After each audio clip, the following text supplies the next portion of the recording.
Okay, so first the splash that's in the news, second the stuff that's behind it that's actually more important, and then the third what's coming. So the splash that's in the news is going after the oligarchs. In the 1990s, a group of people took advantage of the collapse of the Soviet system and grabbed assets for themselves by on any number of means. Very little of it was what we would consider illegal, or what the Russian law would consider illegal, because there wasn't a lot of Russian law then, but it was definitely unethical. And they have now become multi-billionaires. This first batch of oligarchs, when Putin came in the year 2000, he brought them to heel. He made them a deal that if they stayed completely out of politics, he would not go after their assets. And so there's been this truce between them for the last 20 years. Under Putin, he elevated a number of people from his FSB days, KGB days, based on who's doing the math, to take over large portions of the Russian economy. And this includes things like the defense industry, Gazprom, which is the world's largest natural gas company, and Rosneft, which is the world's second largest oil company. And these are all people who were not part of that original group. These are people who are all in Putin's inner circle. So we're going after two different groups of oligarchs here. The ones that are around Putin, totally worth it. These are people who have been with Putin bolted to the hip with every single policy he's done for 20 years. These people should be brought down. The other people, the folks that have been there since the 1990s, I don't mean to suggest that they're kinder, gentler folks. I mean, they are robber barons at best. But going after them just makes you feel good because they have very little influence over Putin. So we're talking here about melon scooping the entire core out of the Russian economy by going after the leadership, but one group is not going to affect the war whatsoever. And that's that first group in the 90s. They're the ones who have most of their assets overseas. So they're the ones who are actually vulnerable to what's going on. Now, behind that, we didn't just sanction a bunch of companies and people. We sanctioned the Russian central bank. And we don't think of how important a central bank is in systems because we always assume it's a neutral actor in the background that maybe messes around with interest rates and bond purchases, and that's about it.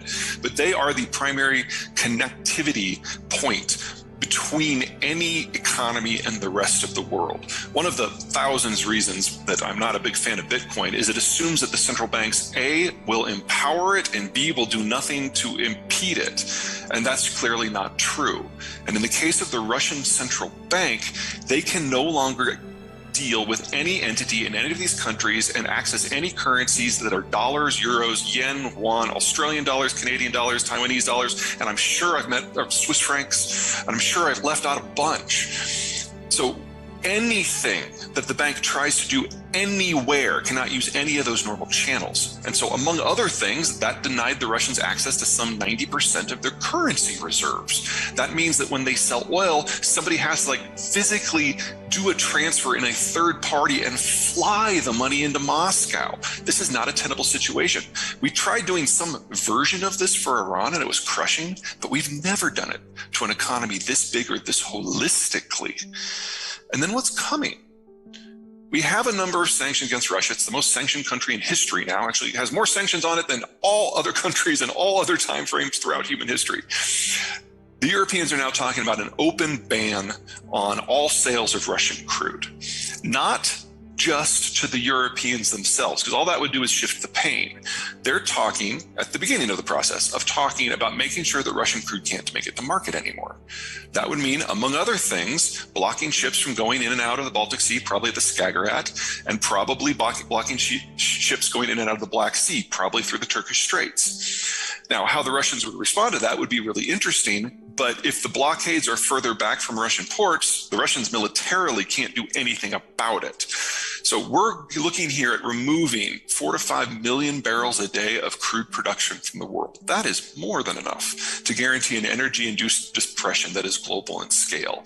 And the crazy thing is, we might even get there without an official sanction, because insurance companies are not allowing ships to go into these ports. The ports are shallow, so they can't take super tankers and then run it to China. So either you get this daisy chain of dozens of mid-sized vessels that are going to be loading onto a super tanker in sight of a NATO port and expecting that NATO is not going to do anything about it, or they just close the strait altogether. One way or another, we are headed for a very interesting year.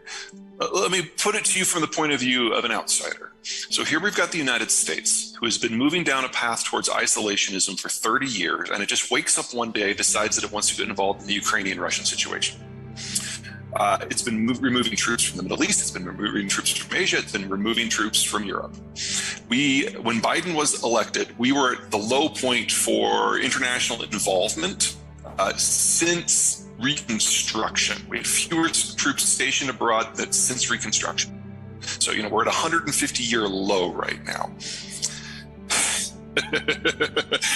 And now we're telling people that they can't use the dollar or any currency.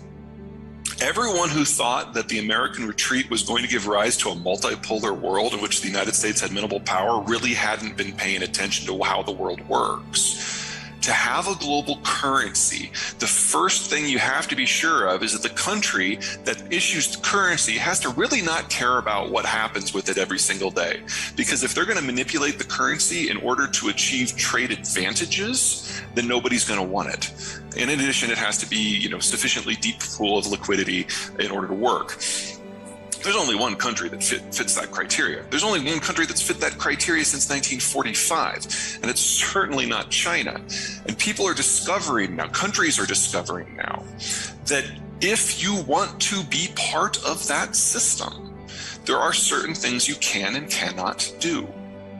Invading countries that for whatever reason the United States should not be invaded makes the list. And so I would say that the biggest panic, the biggest damage that we are seeing from the Ukraine war, outside of Ukraine obviously, is in China. Because in 1 month, the Russians have pulled back the blinders on what has been a 50-year strategic program. The idea that China can become the global power with American sponsorship, with American indifference, that it can take Taiwan, that it can intimidate Japan, that it can dominate all of East Asia and yet not suffer economically at all. It was always ridiculous, but now it's been shown to just be absolutely stupid. Now, the question moving forward, of course, is what's the next thing the United States is going to care about? And considering how erratic our politics have been for the last 15 years, that's a tough question, but it's something that every single country that trades now has to obsess about if they want to continue doing anything. This is a straight up population density map by state and province. The two quadrants in the west and the quadrant in the lower right, those three quadrants of the world are net exporters of food and energy and minerals. The remaining one, the top right, is a net importer of everything. In fact, you can narrow it down. This circle is a net importer of everything, and the rest of the world is a net exporter. The country that is most dependent on the US Navy to keep everything safe and flowing freely is China. Now, people talk about the Chinese having a big navy, 600 ships. Yes, that is relevant, but only about 60 of them can sail more than 1,000 miles from shore. And that assumes they're going slow and in a straight line to save fuel. In combat conditions, they can only go about 350 miles. At current rates of naval build-out, China will be able to displace the US Navy around the year 2450. I don't want to burn a lot of brain power on worrying about this one. But the Chinese do, and they should. Because everything that's going down in the world today from a security point of view is a direct threat to not just their potential rise, but to their very existence. Okay, back to your world. This is total investment into all oil and all gas from all state and all private sources. Back in 2014, at its peak, a narrative took hold in the world's financial capitals. Fossil fuels are done. And since it takes 5 to 15 years to break even on a project and 3 to 8 years to bring it online, why in the world would you throw your money away when you know that by 2035 it's going to be gone anyway? Now, there's a lot of things about that train of thought that are derailed in my opinion, but it took hold in Tokyo and Paris and in New York. And overall investment into the space plummeted. 3 to 8 years to bring a project online. Keep that. Because it's not the same everywhere. This is one of my favorite graphic sequences. This is what I like to call the checkbook map, because everyone with a dot paid their power bill. Here are the world's conventional oil and gas basins.